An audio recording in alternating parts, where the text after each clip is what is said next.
வணக்கம் மக்களே, இந்த பக்கம் பேசிட்டு இருக்க உங்களால் ஒருவன் சுகுமார், அந்த பக்கம் கேட்டுட்டு இருக்கேன். நீங்க இந்த வீடியோல என்ன சொல்ல வரேன் காத்திருக்கீங்களா? உங்களுக்கு பாஸ்தா உண்மையிலே ரொம்ப பிடிக்குமா? மதுரையிலே எங்க பாஸ்தா பெஸ்டா கிடைக்கும் தேடிட்டு இருக்கீங்களா? உங்களுக்கான வீடியோ தாங்க இது. மறக்காம சேவ் பண்ணுங்க, ஷேரும் பண்ணுங்க, லைக்கும் போடுங்க மக்களே. ஸோ நான் சொல்ல போற லொகேஷன் பழங்கநத்தம் ரவுண்டானா ஜெயன் தியேட்டருக்கு எய்த்தாப்ல சுல்தானுக்கு மேல சூசி ஜோன் இருக்கு.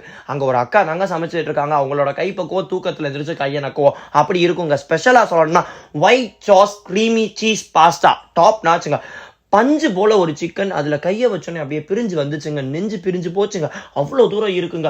அக்காவோட கைப்பக்கம் உண்மையிலே சொல்லணும்னா வேற லெவல். போக பார்த்தீங்கன்னா அவங்களோட புட்டு ஐஸ்கிரீம், அவங்க போடக்கூடிய toppings, choco chips, cookies, Gems எல்லாமே போட்டு ஒரு சாக்லேட் சாஸ் ஊற்றி கொடுப்பாங்க பாருங்க. அப்பா ஒரு ஆள் சாப்பிட கண்டிப்பாக பத்தவே பார்த்தாது. 2 வாங்கி சாப்பிட்டாலும் திரும்ப கேட்குற அளவு அவ்வளோ சுவையாக இருக்குங்க. ஸோ அது போக நம்ம டைம் ஸ்பெண்ட் பண்ணணும், வெயிட்டிங் ஹவர்ஸ் தெரியக்கூடாதுன்றதுக்காண்டி கேமிங் செட்டப்ஸோட உண்மையிலே ரொம்ப அருமையான ஒரு 10 out of 10 ஆம்பியன்ஸ் கொடுக்கக்கூடிய ஒரு செட்டப் உள்ள ஒரு ரெஸ்டாரண்ட் தான் இது. ஸோ இங்கே விசிட் பண்ணிட்டு இவங்களோட ஃபுட் எப்படி இருக்கு, இவங்களோட ஆம்பியன்ஸ் எப்படி இருக்கு, இவங்களோட டைனிங் ஸ்பேஸ் எப்படி இருக்கு, அது போக அவங்களோட சர்வீஸ் எப்படி இருக்கு எல்லாமே கமெண்ட்ல சொல்லுங்க. இந்த வீடியோல எதுவும் நீங்க கரெக்ட் பண்ணணும்னு நினைச்சாலும் அதையும் நீங்க தாராளமாக கமெண்ட் பண்ணலாம். கண்டிப்பா நாங்கள் அதை கரெக்ட் பண்ணிக்கிறோம். So until signing off from உங்களால் ஒருவன் சுகுமார்.